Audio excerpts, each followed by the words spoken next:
Pada pagi hari ini kita akan membahas histologi ya, kalkaneus histologi tentang saluran cerna. Sebelumnya, perkenalkan, nama aku Muhammad Toib Ridwan, biasa dipanggil Toib, dari angkatan 2021. Sebelumnya juga tahun kemarin menjadi kader PNM Ashifa di divisi SPK. Jadi udah nggak asing lagi dengan yang namanya kalkaneus. Oke, oh ya sebelumnya mau minta maaf juga ya kemarin karena harus dipindah ke hari ini karena ada sedikit kendala kemarin ya. Jadi mau nggak mau harus diganti ke hari ini. Oke, jadi mungkin bisa kita langsung mulai aja kali ya.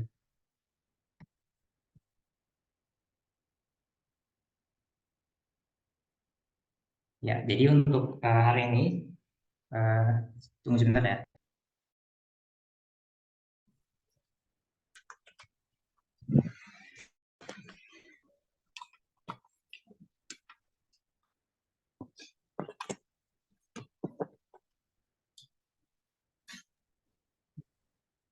Oke, jadi hari ini kita mau bahas tentang histologi saluran cerna. Jadi kalau misalkan kita membahas tentang sistem histologi sistem digestif, ada dua bagian besar yang bakal kita pelajari, itu ada saluran dan kelenjar. Nah, untuk hari ini kita fokuskan ke yang saluran. Untuk yang kelenjar, aku kurang tahu ya, mungkin ada yang ngisi nanti. Tapi yang jelas hari ini aku diminta buat bawain yang saluran cerna. Jadi untuk saluran cerna, itu sesuai namanya ya, saluran. Artinya sesuatu yang memang dilewati oleh bahan-bahan, baik itu makanan, minuman, ataupun zat-zat yang masuk ke dalam rongga mulut, ke sistem pencernaan. Untuk saluran-saluran ini terdiri dimulai dari rongga mulut ya, ada jaringan lemaknya, kita bahas tentang bibir dan lidah atau lingut. Kemudian nanti juga kita akan bahas tentang esofagus, kemudian gaster, usus halus, usus besar, rektum, dan anus. Ya, oke. Jadi sebelumnya kita eh, membahas dulu tentang histologi secara umum dari saluran cerna. Jadi saluran cerna mulai dari esofagus ya, sampai ke bawah, sampai ke gaster, usus halus, usus besar, rektum, itu pada umumnya terdiri dari struktur seperti berikut. Jadi umumnya sama semuanya, strukturnya kurang lebih seperti ini. Jadi yang paling dalam itu ya, yang berbatasan dengan lumen, ada yang namanya tunika mukosa. Nah, tunika mukosa itu terdiri dari epitel, terdiri dari epitel yang ini ya. Nah, kemudian di bawahnya ada lamina propria. Ini jaringan ikat. Kemudian di bagian sini berbatasan dengan submukosa ada otot muskulus eh, muscularis mucosa yang ada di tunika mucosa. Kemudian di bawahnya tunika mucosa itu ada submucosa, sama itu jaringan ikat. Biasanya banyak sistem pertahanan tubuh di sana, sistem imun. Kemudian di bawahnya submucosa ada jaringan muscularis eksternal. Nah, jadi jangan tertukar antara tadi ya muscularis mucosa atau namanya muscularis interna yang ada di tunika mucosa. Jadi kalau muscularis mucosa itu merupakan bagian dari tunika mucosa. Sedangkan kalau muscularis eksternal itu yang merupakan lapisan tersendiri. Tunika muscularis mucosa. Tunika muscularis eksternal, maaf. Nah, tunika muscularis mucosa ini dia ada yang sirkuler ya. Dia membulat seperti ini, ada yang longitudinal. Jadi serat-seratnya dia longitudinal seperti ini. Kemudian yang paling luar itu ada lapisan serosa. Lapisan serosa fungsinya untuk pelindung bagian luar dan juga sekaligus untuk fiksasi biasanya, untuk perikatan atau penempelan pada jaringan-jaringan sekitar.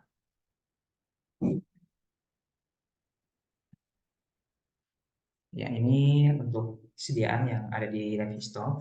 Jadi untuk Partus digestivus itu ada lumayan banyak yang di sini. Tapi mungkin nggak semuanya bakal ada gambarnya.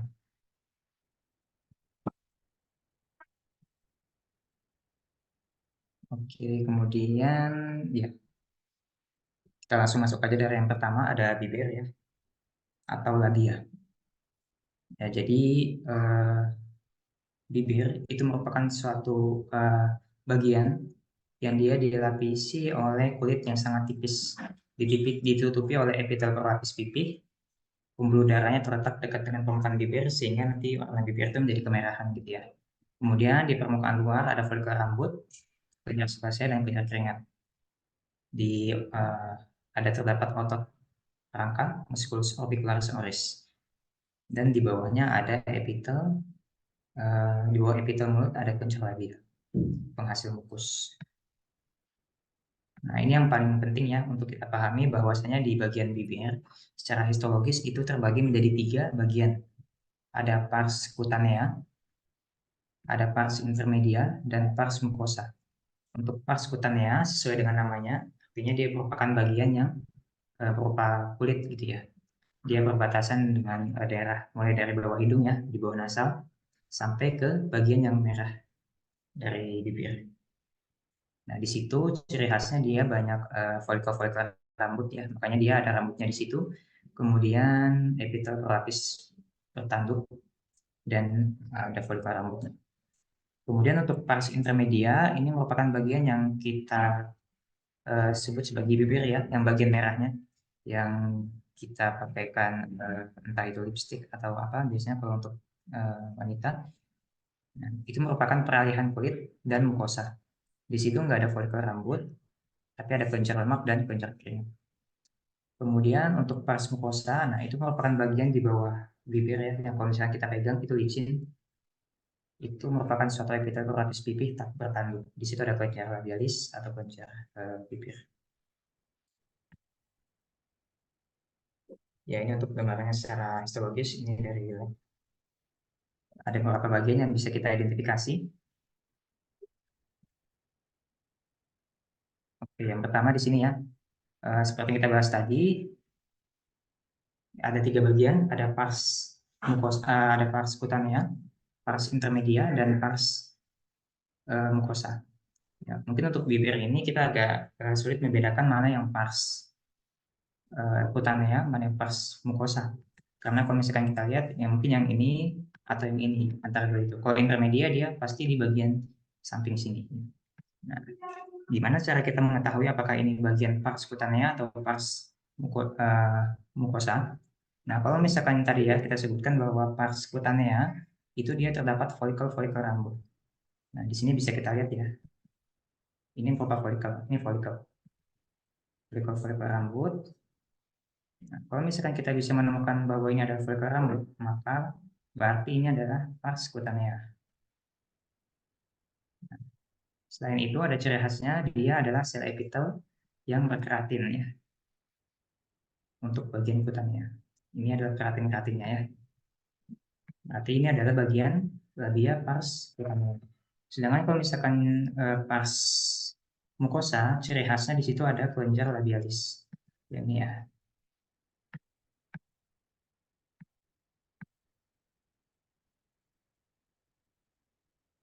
Ya, jadi tadi kita sudah temukan kalau misalkan di bagian sini ada folikel rambut, kemudian ada epitel perkeratin, maka kita bisa bilang itu bahwa bagian pars cutanea. Kemudian kita konfirmasi bagian bawahnya, oh ternyata betul di bagian bawah sini ada kelenjar labialis, maka kita bisa pastikan ini adalah pars mukosanya. Oke, ya. Kalau misalkan pars intermedia yang di bagian sini ya. Jadi kalau pars intermedia itu memang peralihan antara pars cutanea dan pars mukosa. Itu merupakan bagian merah dari bibir. Oke, itu untuk bibir. Kita lanjut ke lingua atau lidah. Ya, jadi untuk lidah itu merupakan suatu organ berotot di rongga mulut. Ya, epitel permukaan dorsal lidah tidak teratur dan kasar, banyak tonjolan yang disebut papil. Jadi kalau misalkan kita menjulurkan lidah, itu kan ada bagian strukturnya kasar ya. Itu merupakan bagian dorsal lidah, dan bagian kasarnya itu terbentuk karena adanya suatu papil-papil lidah. Ya. Untuk papil sendiri itu ada 4 jenis ya di lidah, ada papilla filiformis, fungiformis, circumvallata, dan foliata. Jadi untuk keempat jenis papil ini memiliki karakteristik yang khas tiap masing-masingnya. Oleh karena itu kita harus mengenali strukturnya. Ya, sebelumnya kita pahami dulu untuk struktur dari papil ya. Jadi ini kan lidah secara makroskopis. Kemudian kita amati bahwa di situ ada tonjolan-tonjolan kasar yang kita sebut sebagai papil ya. Nah, kemudian papil ini kalau misalkan kita zoom, nah di bagian-bagian sampingnya sini ya, di bagian lehernya itu banyak terdapat yang namanya taste bud. Taste bud itu merupakan suatu istilah Indonesianya itu kuntum kecap ya. Jadi fungsinya untuk reseptor reseptor rasa, jadi untuk merasakan. Di taste bud ini ada beberapa sel, di antaranya ada sel gustatory, ada sel support, dan sel basal yang ada di bagian basal.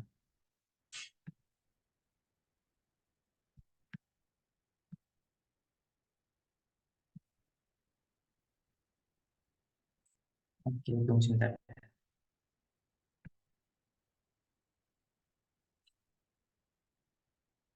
Sorry, sorry. Ya, jadi tadi ini ya ada beberapa jenis sel, ada sel reseptor, sel support, dan sel basal di taste bud. Ya, jadi yang penting adalah ini sebenarnya. Jadi tiap papil itu punya karakteristiknya masing-masing. Yang pertama untuk filiformis, sesuai namanya ya. Kita bisa ingat dari namanya filiformis. Fili itu kan artinya seperti benang-benang gitu ya, serabut-serabut.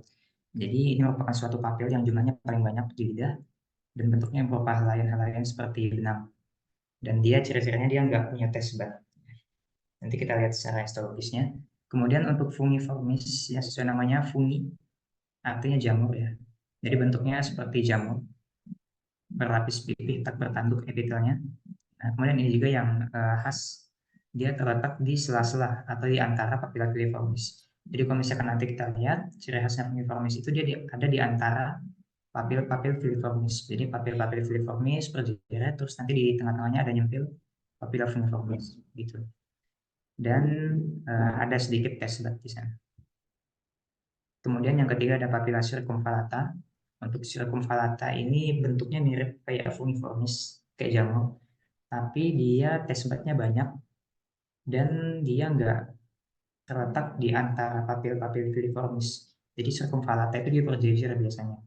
Kalau misalnya circumvallata, sebenarnya circumvallata juga gitu. Beda dengan filiformis, dia ada di sela-sela antara filiformis.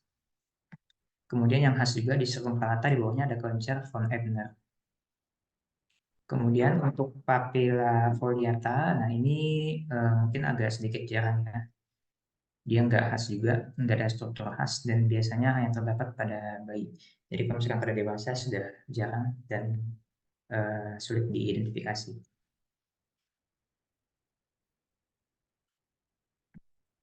Nah ini untuk struktur lidahnya ya secara potongan dari sampingnya.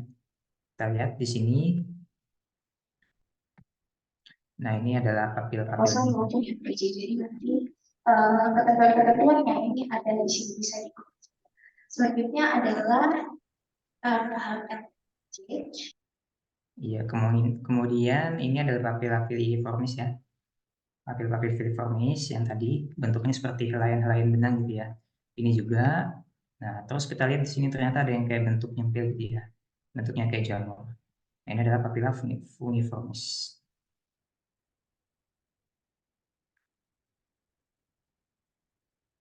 Nah, ini sama gambaran secara skematisnya. Ya, ini untuk sediaannya. Ya, jadi di sini kita bisa lihat ya, ini adalah papilla-papilla filiformis yang pink gelap ini ya.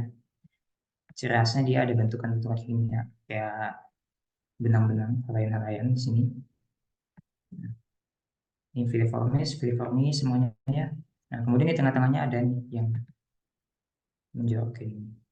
Bentuknya kayak jamur. Nah, ini merupakan suatu papilla fungiformis. Untuk tes bednya nggak kelihatan ya, karena memang di fungiformis tes bednya cuma sedikit.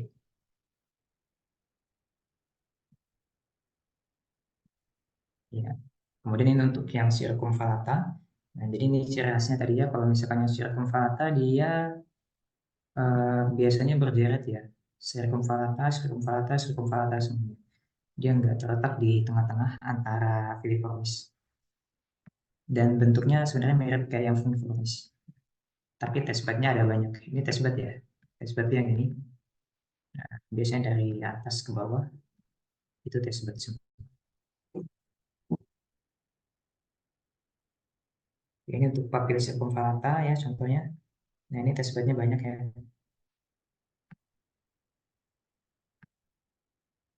Nah ini testbed semuanya sampai ke bawah ya. Dan di sebelah-sebelahnya juga apabila filiformis. Oh ini yang filiformis deh sepertinya. Ya karena ini ya ini filiformis ya, ini filiformis. Jadi kalau misalkan kita mau mengenal yang filiformis itu dia biasanya ada begini, kayak helaian-helaian putus gitu, benang-benang. Ya, ini untuk sediaan histologisnya. Ini yang tadi ya ada papila-papila filiformis, kemudian ini fungiformisnya. Nah ini untuk yang fungiformisnya juga ya. Nah, kemudian ini untuk yang circumvallata ya contohnya. Jadi posisinya dia biasanya berderet ya. Circumvallata, circumvallata sebelahnya gitu. Kalau misalkan yang fungiformis kan di sebelahnya filiformis gitu. Kalau misalkan ini circumvallata semuanya gitu. Kemudian test bednya banyak ya. Kita lihat. Test bednya kelihatan. Nah, terus ini tadi yang disebut sebagai kelenjar von Ebner. Jadi kalau misalkan ketemu papilla circumvallata, terus ditanya kelenjar apa yang ada di bawahnya, berarti itu adalah kelenjar von Ebner.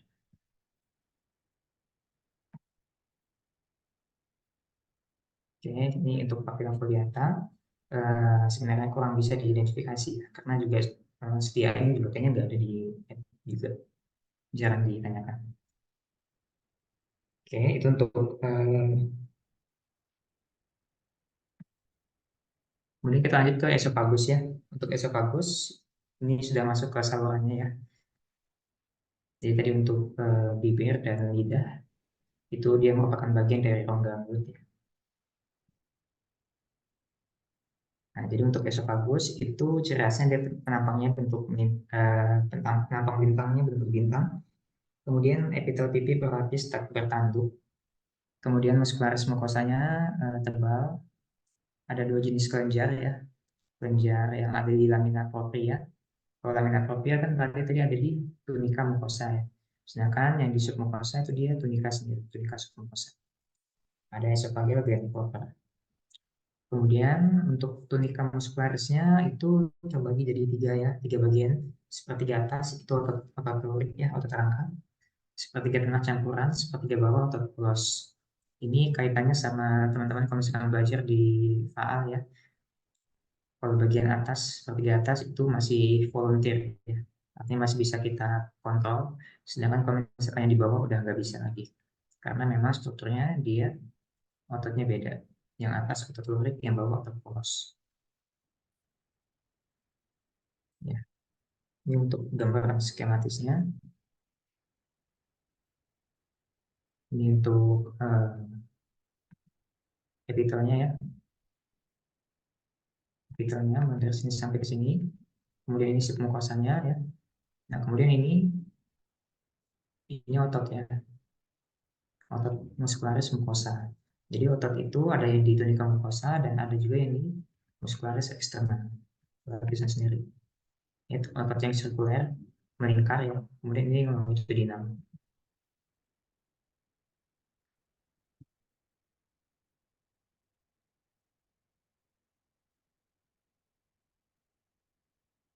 Ya, ini untuk sediaannya pada kelenjar esofagus ya, di sini. Jadi ini tadi kan bagian uh, tunika mukosanya ya. Kemudian di bagian bawah sini udah masuk ke submukosa. Jadi ada kelenjar yang di submukosa ya. Esophageal gland proper. Jadi kalau misalkan di esofagus itu nggak banyak yang bisa kita identifikasi. Mungkin hanya beberapa aja contohnya ini ya kelenjarnya. Kemudian di bawah ini sudah masuk ke otot. muscularis eksternal.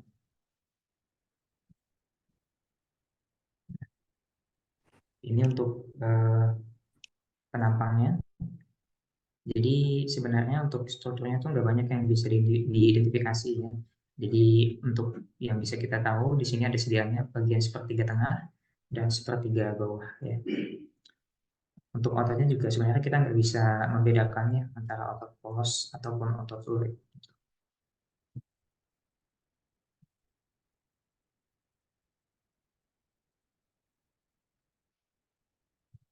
Kemudian ini ada batas ya, batas antara esofagus dengan gaster. Jadi nanti esofagus dengan gaster itu akan ada suatu junction di batas peralihan epitel. Jadi mulai dari esofagus itu epitelnya awalnya adalah berlapis gepeng atau squamous stratified ya. Kemudian nanti di gaster itu dia beralih menjadi silindris ya, epitel silindris.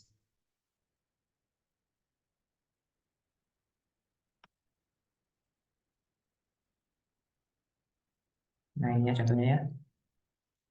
Jadi kita lihat di sini. Di sini ada batas peralihan epitel ya. Nah, jadi yang di sini adalah epitel berlapis gepeng ya. Kemudian di sini adalah epitel silindris.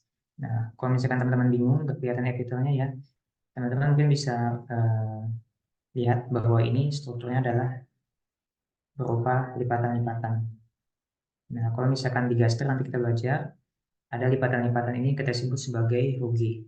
Nah, rugi-rugi inilah menjadi tanda bahwa ini adalah suatu bagian lambung atau gaster. Jadi di sini ada bagian gaster, yang di sini esofagus. Di sini adalah batas kardioesofagus ini.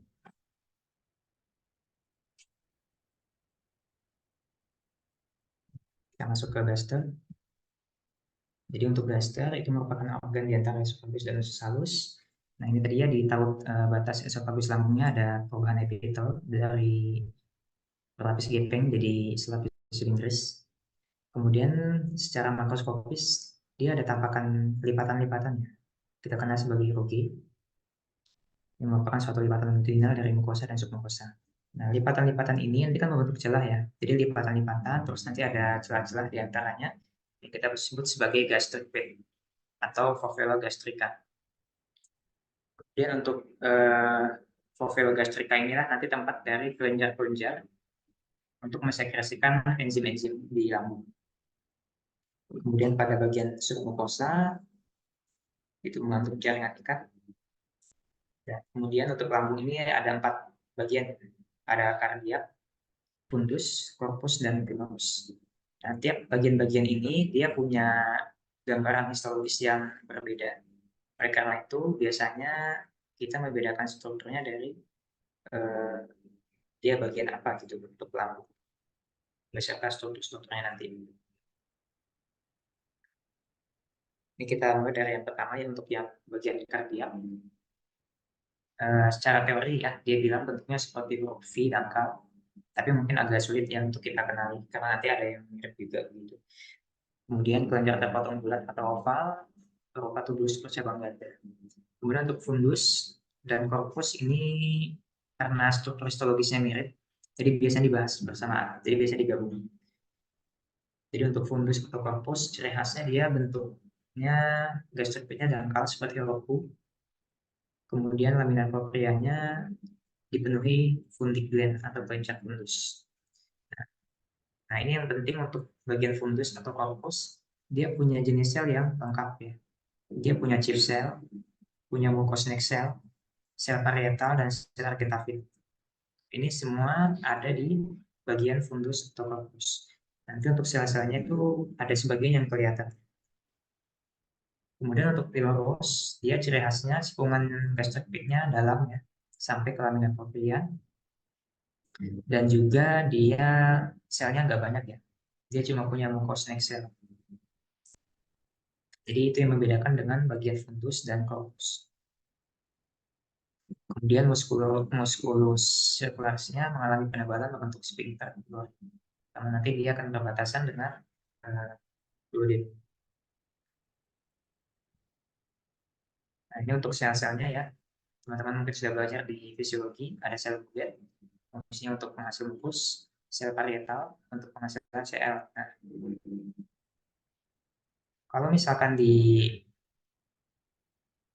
bagian sel bulat ya, kalau misalkan di pewarnaan HE ya, hematoxylin eosin, yang biasa kita pakai di lab histo, itu warnanya biasanya tercat warna merah.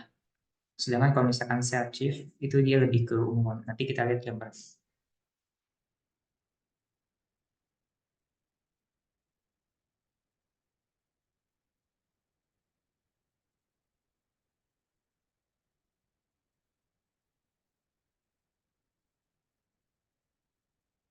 Ya, ini untuk gambaran skematisnya ya. Kita lihat di sini ada gastric pit ya. Gastric pit itu yang ini, cukong-cukong ke dalam. Jadi nanti akan membentuk rugi-rugi ya. Nah, gastric pit inilah yang nanti akan berisi sel-sel yang sudah kita sebutkan tadi ya. Ada sel-sel mucous neck cell, ada sel-sel parietal yang di sini ya. Ada sel-sel zymogenik atau chief cell.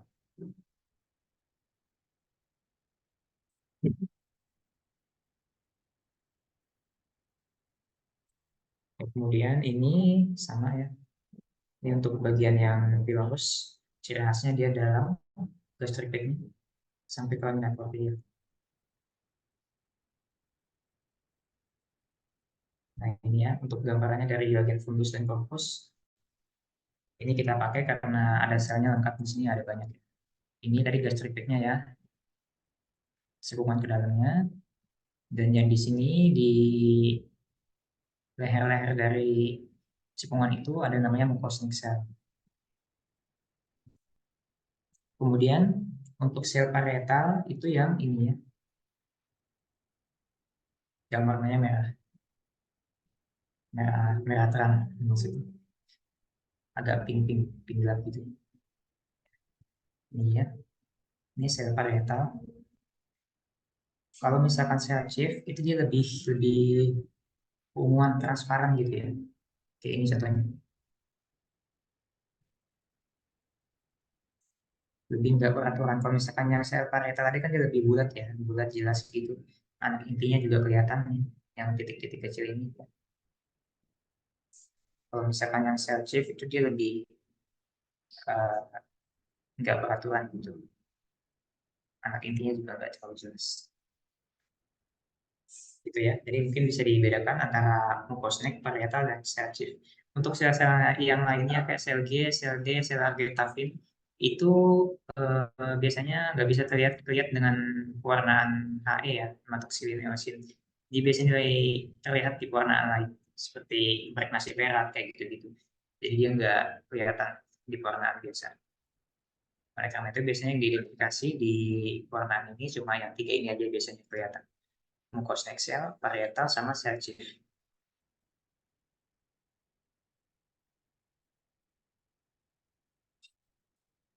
Ya, kemudian untuk bagian pilorusnya, ini ciri khasnya dia dalam ya, gastricnya. Kemudian di bagian lapisan submukosanya ada kelenjar-kelenjar pilorus. Untuk sel-selnya nggak ada yang bisa kita kenali ya, nggak kayak yang bagian fundus tadi sama corpus itu ada sel parietal, sel chief gitu. Kalau misalkan di pilorus itu cuma mucosnya, ini kan nggak kelihatan. Mucosnya yang ini kayak pokoknya mucosal itu dia di bagian sesuai namanya ya neck, bagian leher dari cekungannya gastrocneminya.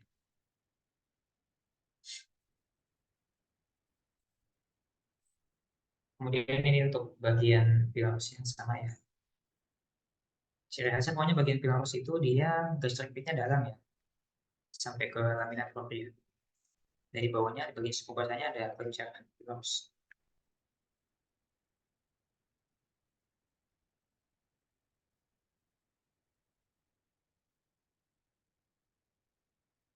Oke, kita lanjut ke usus halus ya, small intestine atau intestinum tenuum bahasa Latin.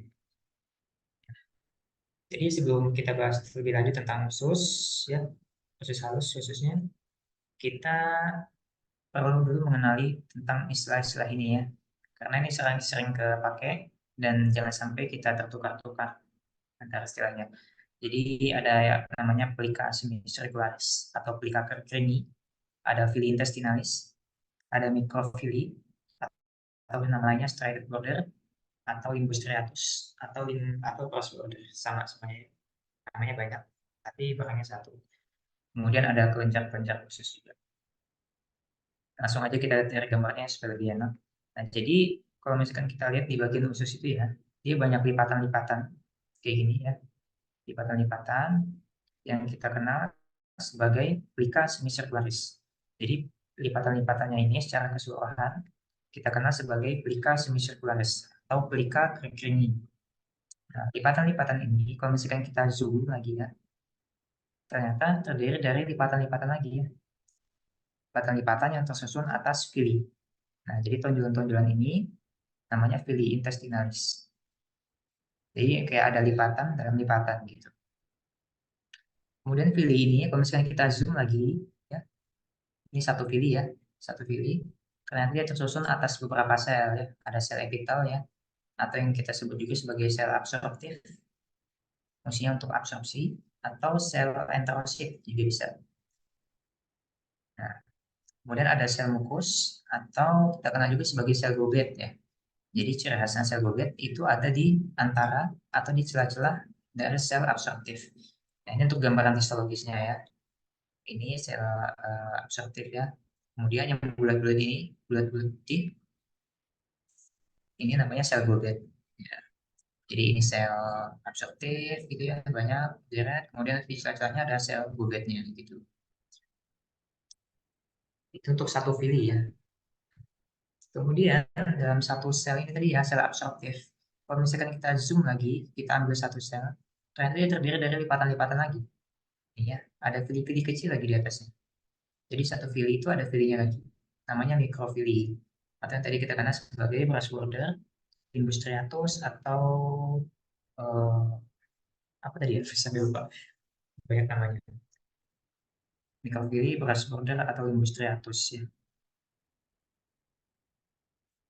Jadi kenapa memang fungsinya kolosus ini banyak lipatan-lipatannya ya? Karena memang terkait dengan fungsinya untuk memperluas area absorpsi supaya absorpsinya lebih lebih efisien dan lebih bagus gitu. Makanya banyak lipatan-lipatannya.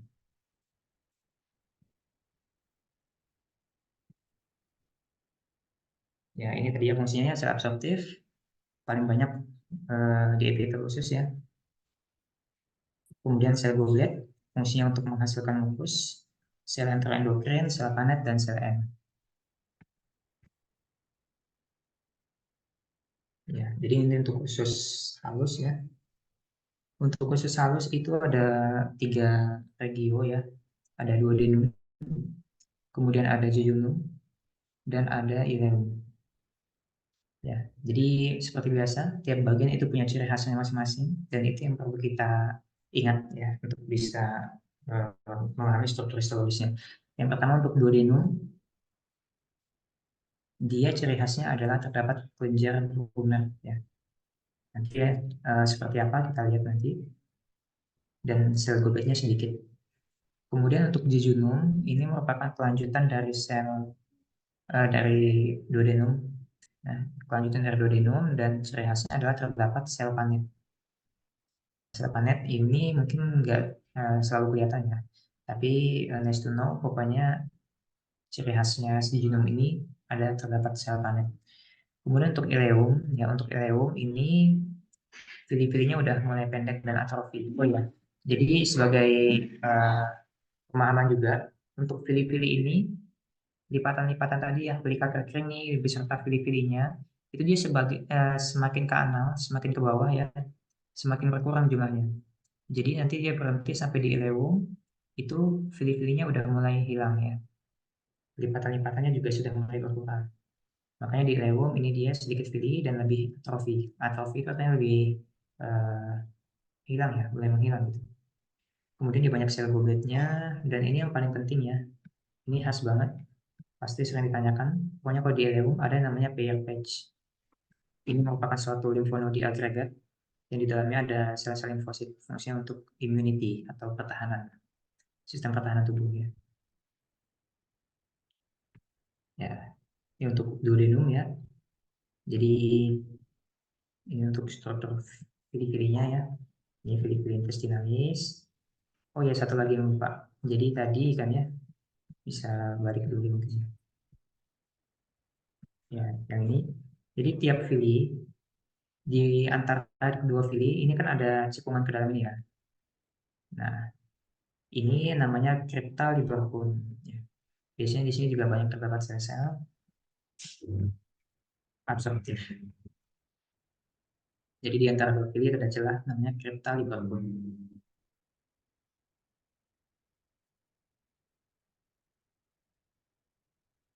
Jadi tadi ya fili-filinya, fili-fili ya. Di antaranya ada cryptal liber bone-nya, kemudian di bagian bawahnya ya, di bagian submukosa, bukan di submukosanya deh, di bagian tunika lamina proprianya ada kelenjar duodenal atau kelenjar brunner. Kemudian ini submukosa dan di bawahnya ada musculus external. Nah, ini untuk gambarnya. Jadi untuk duodenum itu ada banyak ya sediaannya.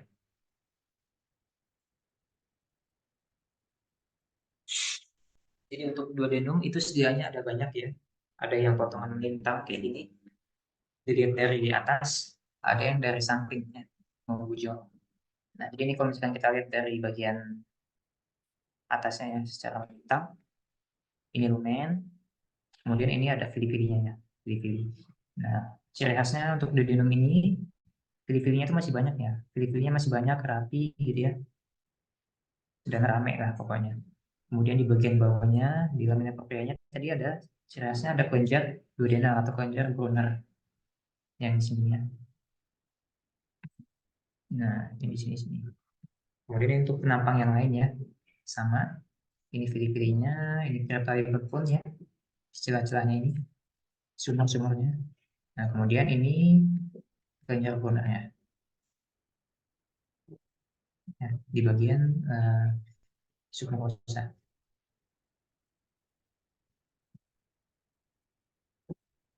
Ya, kemudian ini tadi untuk duodenum juga ya, sama. Ini ya, ciri khasnya di bagian sininya submukosanya ada kelenjar Brunner. Fili-filinya masih banyak dan masih jelas ya, tersusun rapi. Nah, kemudian ini masuk ke jejunum ya. Untuk jejunum ini ciri khasnya ada yang namanya sel panet.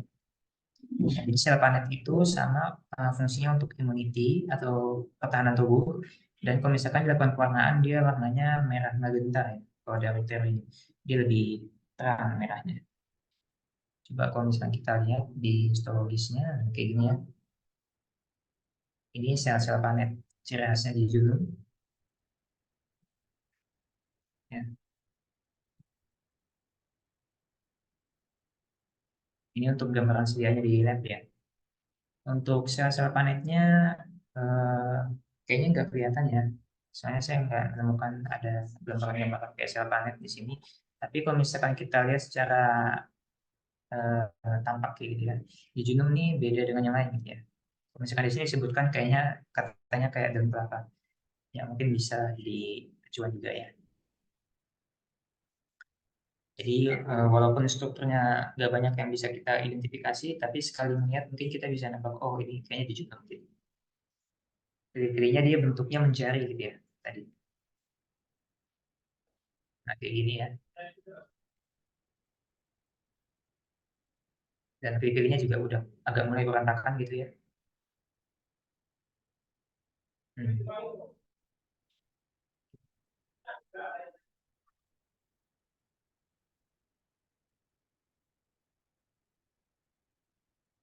Ya itu untuk jejunum ya. Mungkin kita lihat secara makroskopisnya aja, mungkin bisa kelihatan kalau ini jejunum gitu. Kemudian ini masuk ke ileum ya. Untuk ileum, nah ini yang dapat kita identifikasi dan pasti selalu ditanyakan kalau misalkan dimunculkan ya memang ileum pasti ditanyakan ini.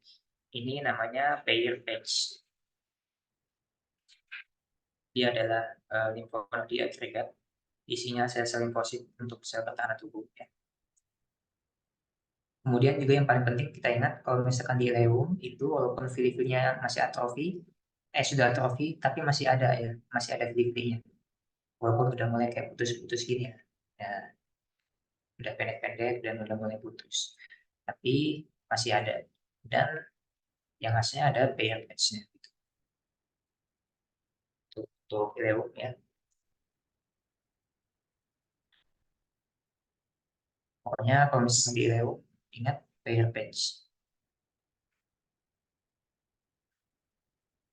Kemudian masuk ke appendix vermiformis atau usus buntu ya. Nah, untuk appendix ini dia lumenya bentuk segitiga, epithelial lapis silindris, ada sel goblet. Nah, ini ya yang perlu hati-hati. Di appendix juga ada struktur mirip kayak pair patch, namanya limfonodi agregasi. Ya, mirip kayak pair patch, tapi nanti ada bedanya kita lihat. Muscularis mucosa tidak tumbuh sempurna. Nah, ini ya perbedaannya kalau misalkan antara ileum dan appendix. Kalau misalkan di ileum tadi ya, disebutkan kalau misalkan masih ada fili-fili ya. Ini masih ada fili-filinya walaupun udah mulai atrofi ya, udah mulai putus-putus, tapi masih ada fili-fili. Kemudian ada herpesnya. Sedangkan kalau misalkan di appendix itu dia punya juga yang kayak kumpulan limfonodi. Namanya limfonodi agregat.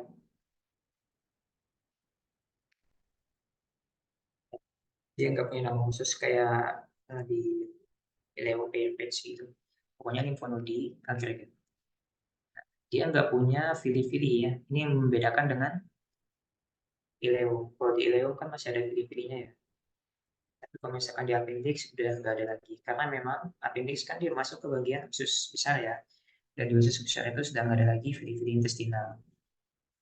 Karena fili-fili intestinal itu berhenti sampai di ileo. Nah, pokoknya ingat kalau misalkan di ileo, pair patch, di appendix, limfonodi agregat. Ya, jangan sampai ketukar ya. Karena dia pasti sering banget ditanyakan.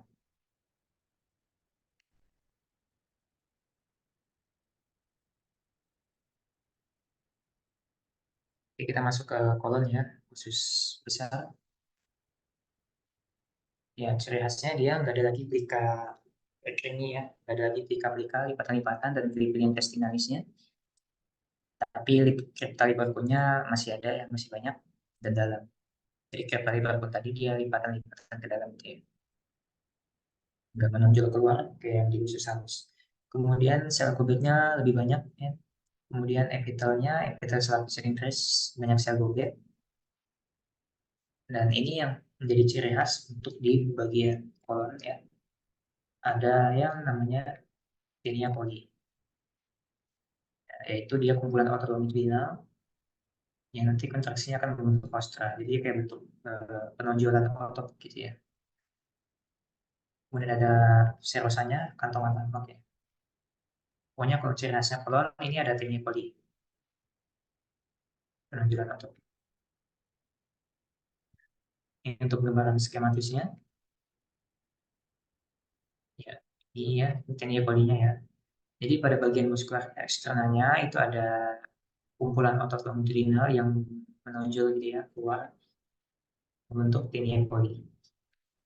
Itu ciri khasnya untuk kolon.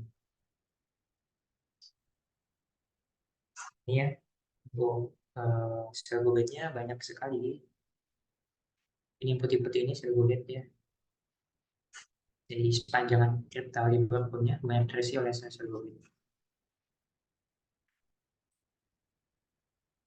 Dan untuk sediaannya ya, ini tadi ya, ini adalah tinea colinya. Jadi kalau misalnya sudah lihat gambaran ini, ya fix itu adalah kolon. Kemudian untuk bagian-bagian lain sama ya, ada tunika mukosanya, submukosa, dan muskulus eksternal. Dan untuk tinea coli tadi itu ada di bagian tunika mukosa eksternalnya. Karena dia merupakan penunjukan otot.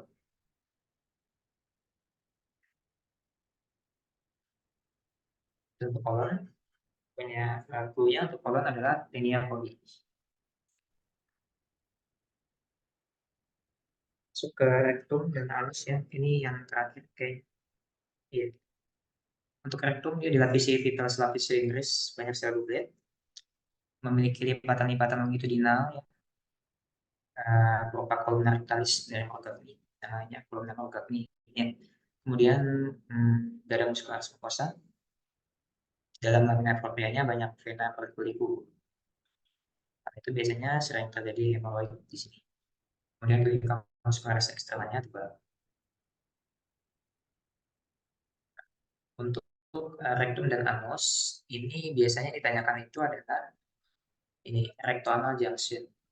Jadi ada perbatasan atau taut antara rektum dengan anus. Jadi sama kayak tadi kan di esophageal gastroesophageal itu ada tautnya juga ya. Kalau misalkan di anorektal juga ada perbatasan antara anus dengan rektum. Nah, jadi untuk bagian rektum ya itu dia epitel selapis silindris dan dia masih ada lipatan-lipatan gini juga ya, septal punya sedikit. Sedangkan kalau misalkan di anus itu epitel berlapis gepeng. Di sini ada tautnya ya batasnya.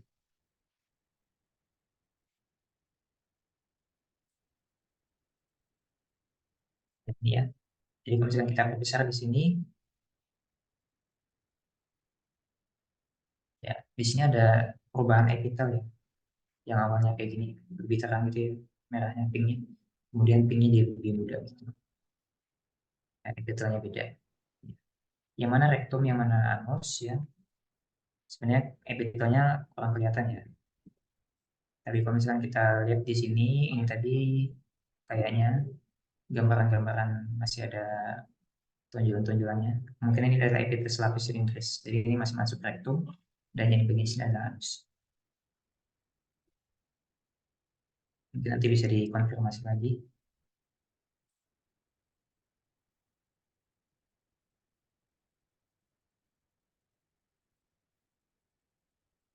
Ya. Kemudian di bawahnya ya, di bawah dari anus itu ada ini otot-ototnya, otot-otot sphincter, sphincter ani, externus dan internus. Kalau misalkan yang internus dia sifatnya involunteer, sedangkan yang externus itu yang volunteer, bisa dikendalikan. Oke, mungkin itu untuk eh, pembahasan tentang satuan cerna. Selanjutnya ini ada latihan. Ini mau nanya latihannya langsung aja atau saya kembalikan dulu ke Azhar. Coba Azhar. Oke, Kak. Jadi untuk latihannya mungkin kita bisa angkat tangan dulu. eh Baru itu nanti Kakak persilahkan siapa yang mau jawab gitu, Kak. Oke, oke. Jadi mungkin bebas aja kali ya. Saya kasih soalnya, nanti teman-teman bisa jawab lewat chat atau mau onik juga boleh. Oke, kita langsung aja ya. Yang pertama, ini tadi sediaan apa, terus itu struktur apa.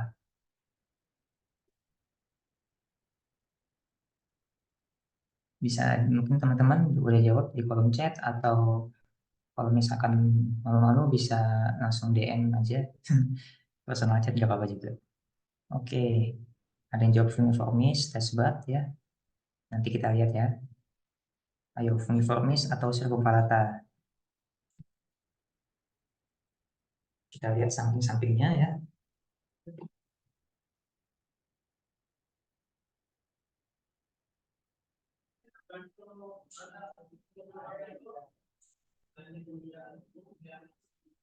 Ya, masih beda-beda nih. Ada yang circumvallata, ada yang fungiformis ya. Nanti kita lihat-lihat lagi.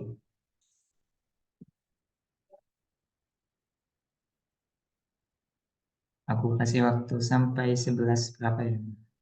11 3 deh. Aku mau jawab. Oke, kata Matthew ini circumvallata ya. Yang lain ada lagi? Mungkin beda pendapat.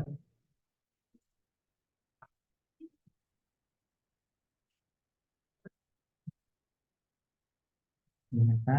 Terus ini apa? Ya.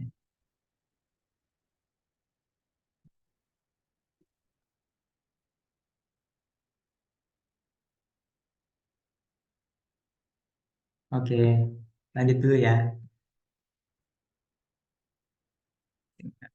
Jadi pembahasannya nanti aja ya. Saya takut ke spill.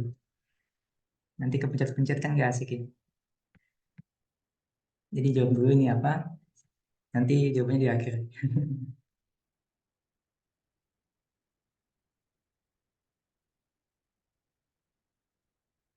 Ayo, ini tadi kayaknya gambarnya udah deh. Ini apa, sediaannya, strukturnya apa.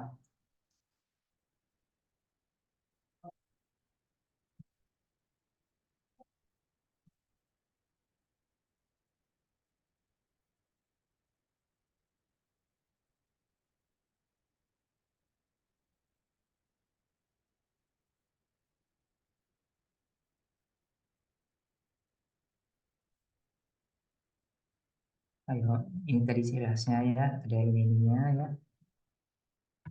Terus di bagian submukosanya ada ini. Ya, ini khas juga sih. Oke, duodenum, gonjang luner, atau yang lainnya mungkin. Ada yang punya pendapat mungkin?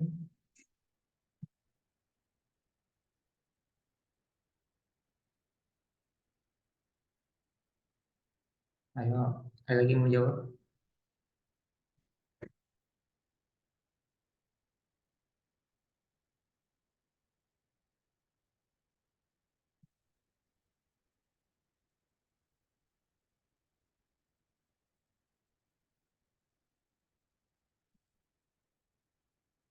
Tunggu sampai 11.05 ya. Kalau sudah, nanti kita lanjut ke soal selanjutnya.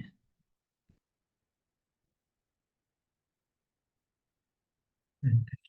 Ya, nggak apa-apa ya, Ralat. Kalau misalkan jawab pas ujian, asal jangan banyak coretannya. Misalnya ada batasan coretan dari berapa kali gitu ya.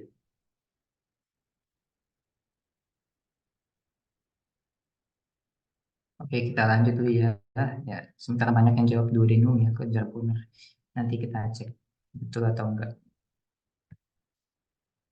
Nah, next dulu. Ya, ya ini tadi barusan aja ya. Sediaan apa, struktur apa.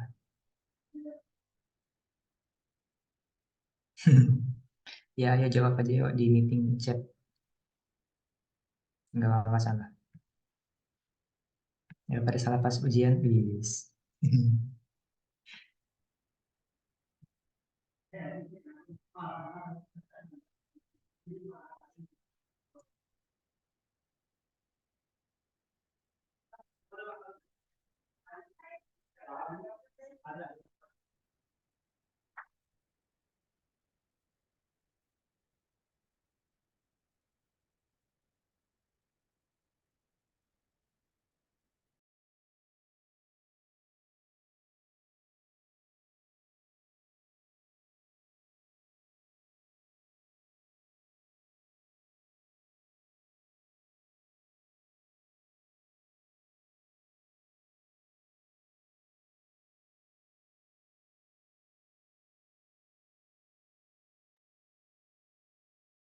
Iya, boleh nih pakai nama kerennya, kayak Inggris.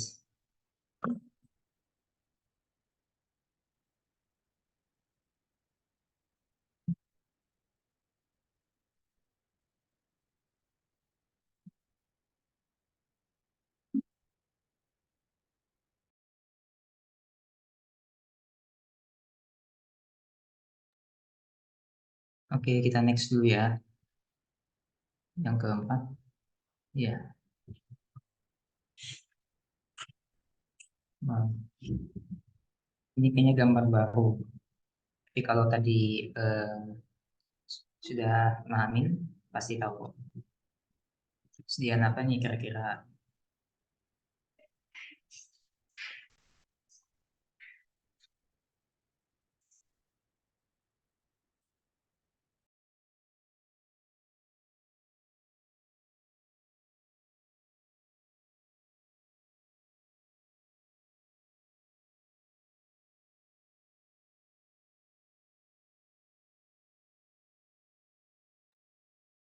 Oke, banyak yang jawab bibir ya. Bibir, pas mukosa. kelenjar labialis. Oke. Yang lain ada yang jawaban lain?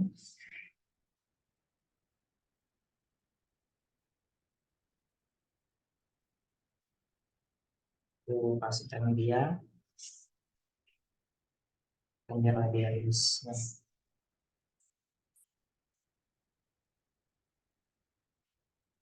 Bervariasi.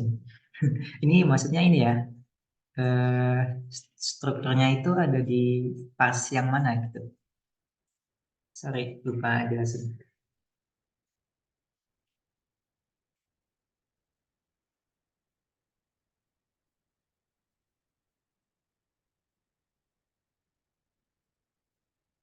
Hmm.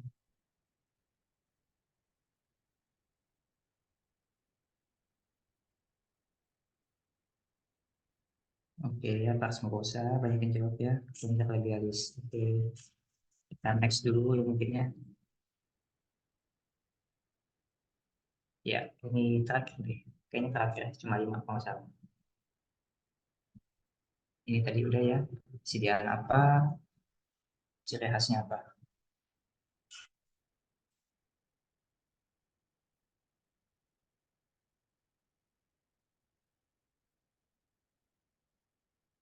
Oke, di Juno, siapa yang lain setuju?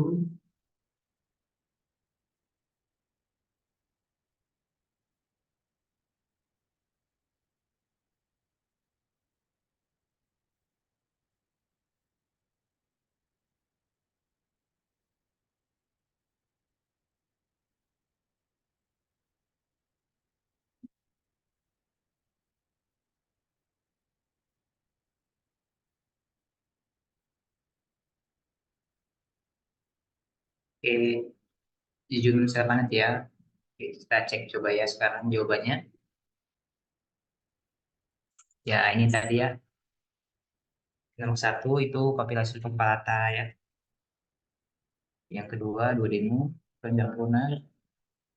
Mungkin aku coba cek yang nomor satu dulu tadi kali ya. Banyak yang beda. Jadi ini circumvallata ya, karena di sebelahnya ini circumvallata juga. Kalau misalkan piliformis dia nggak gini ya. Ini circumvallata jadinya tes sebabnya ada banyak ya. Kemudian di bawahnya ini ya juga as. Ini adalah kelenjar von Ebner. Ya, yang lain udah benar aja sih ya kayaknya. Ini duodenum, ini anorectal junction, ini tadi bibir ya, bibir. Iya, iya bibir ya. Oke, mungkin itu aja. Oh ya, ini catatan sedikit ya. Jadi yang paling penting itu adalah pahami struktur histologisnya dan karakteristiknya ya. Jadi sebenarnya untuk yang secara umum, karakteristik umum itu nggak mungkin ditanyakan. Yang ditanyakan itu pasti yang khas-khasnya dari setiap bagian. Jadi tolong diingat betul-betul karakteristiknya dan jangan menghafal gambarnya aja ya, karena kalau gambar ya, biarpun sediaannya sama, tapi kalau nanti kan di ujian dibalik-balik ya. Bisa jadi di sini bagiannya di atas, nanti di ujian yang atas di bawah, yang bawah di atas gitu. Terus juga zoomnya mungkin bisa lebih besar ya, lebih perbesarannya lebih besar. Jadi harus memang dipahami strukturnya, jangan menghafal gambarnya ya. Mungkin itu aja kali ya. Ya mungkin itu dari saya. Saya kembalikan dulu ke moderator. Terima kasih. Baik, terima kasih Kak Toib atas penjelasannya. Dari sini ada pertanyaan dulu nggak dari teman-teman? Kalau ada bisa raise hand dulu ya.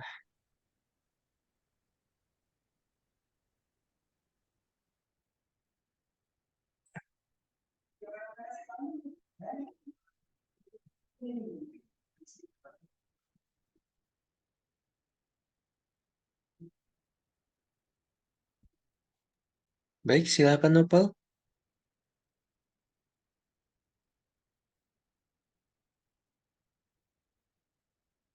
Baik Kak, perkenalkan saya Noval, izin bertanya Kak, yang cara bedain sepertiga atas, sepertiga tengah, sepertiga bawah yang esofagus itu bagaimana ya Kak? Terima kasih. Oke, makasih Noval ya. Iya, jadi bentar ya, sedikit dulu.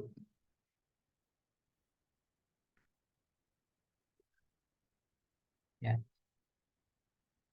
Jadi memang untuk gambaran sepertiga tengah, sepertiga bawah itu kalau dari yang aku pahami sendiri ya dari kuliah dokter Nurul juga dulu itu memang nggak ada dijelasin secara spesifik gitu ya perbedaan dari eh, parts atau bagian sepertiga tengah, atas maupun bawah.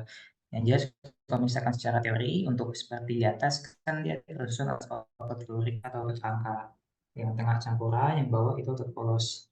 Nah, sedangkan untuk gambarnya secara histologis, sepertinya agak susah memangnya membedakan.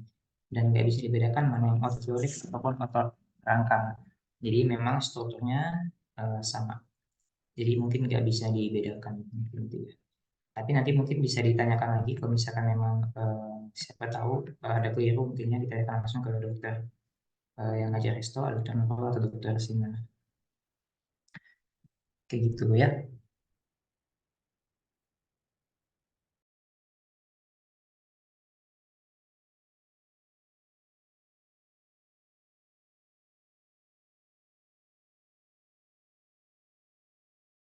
Gimana Noval, cukup? Baik Kak, cukup Kak. Terima kasih banyak Kak.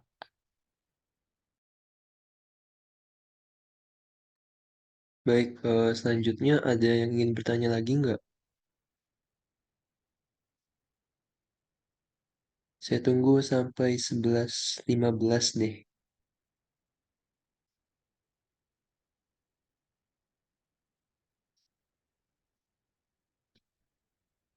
Oh, silakan Erlita. Assalamualaikum. Izin bertanya, untuk pembahasan yang nomor 5 tadi itu Kak, boleh diulang nggak? Itu kenapa dia sel panet? Karena kan sel panet tadi tuh penjelasannya ini ya, pewarnaannya tuh dia lebih merah gitu. Iya nggak sih? Boleh dijelasin lebih lanjut lagi Kak, tadi kayaknya saya agak ke-skip sedikit. Oke, untuk yang di Junum ya. Iya, betul Kak. Ya, jadi ini ya, ini termasuk yang sulit diidentifikasi juga memang ya. Jadi untuk sel planet, itu tadi kan di Junum, makanya saya bilang untuk di Junum dia nggak banyak struktur yang bisa kita identifikasi. Tapi secara teori itu dia ada gambaran sel di bawah, di bagian basal biasanya ya, bagian kriptaliber sel yang berwarna merah terang atau merah magenta. Namanya sel planet. Fungsinya untuk sistem pertahanan tubuh juga. Nah, kayak gini. Ini untuk gambaran secara histologis yang skematis tentunya dan pada pewarnaan-pewarnaan tertentu. Nggak semua pewarnaan bisa terlihat.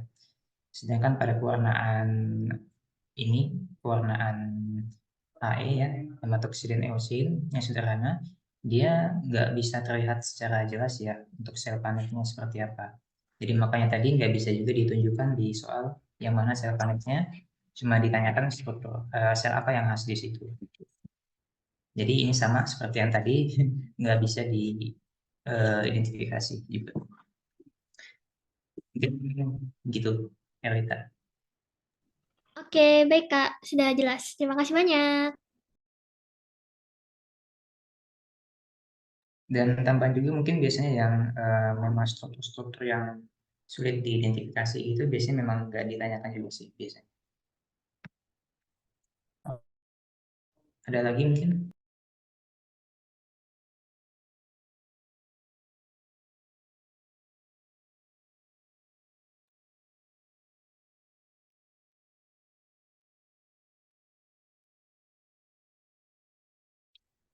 Baik, untuk teman-teman yang malu untuk bertanya lewat mic, bisa di chat aja dulu di kolom komentar, atau bisa langsung resen juga bisa.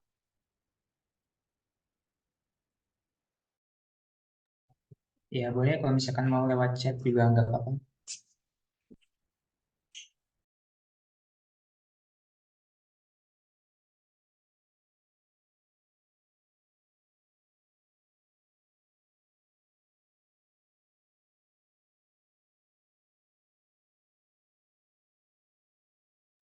Ini saya tunggu sampai 11.20. Kalau nggak ada pertanyaan dari chat atau dari langsung resen, kayaknya langsung saya tutup aja.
Oh, ini ada pertanyaan dari Betran.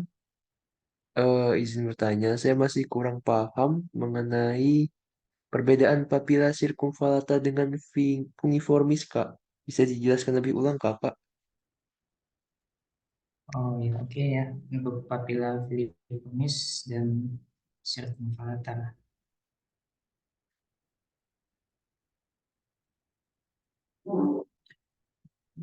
Oke, jadi ini ya tadi untuk papilla filiformis ciri khasnya dia bentuknya seperti benang ya, seperti benang, kemudian fungiformis seperti jamur. Nah, ciri khas yang membedakan fungiformis dengan circumvallata, kalau misalkan fungiformis itu ada di sela-sela atau di celah antara papilla filiformis. Jadi dia biasanya papilla filiformis, filiformis gitu ya.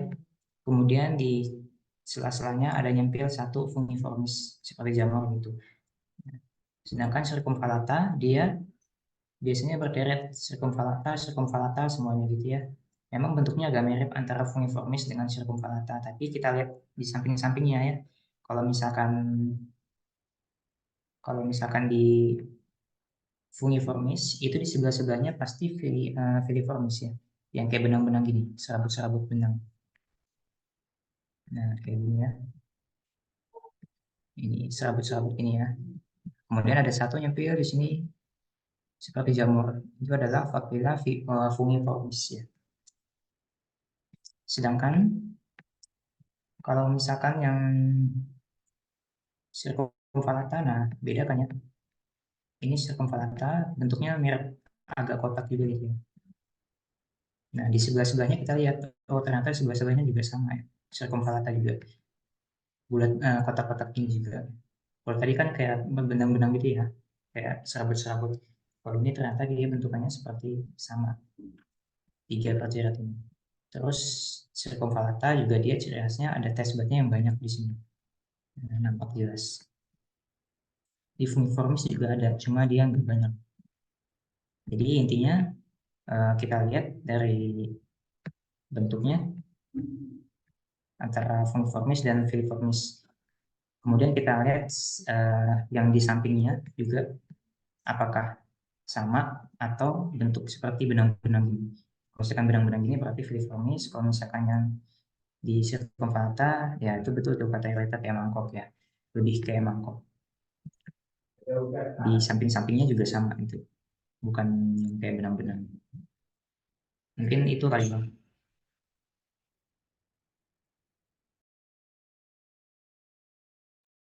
Baik, terima kasih, Kak Toib. Oke, Betran udah puas ya dengan jawabannya. Apakah ada pertanyaan lagi? Saya tutup sampai 11.23.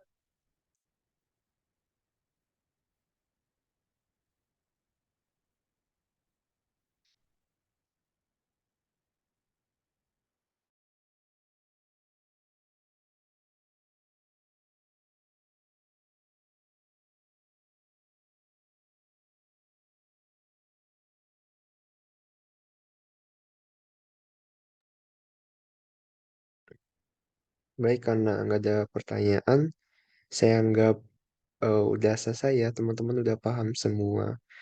Baik, terima kasih Kak Toib atas penjelasannya.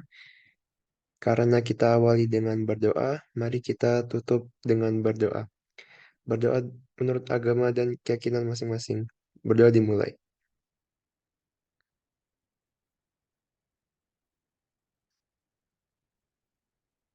Berdoa selesai. Baik, itu saja teman-teman. Oh iya, nanti kan kita masih belajar saluran cerna.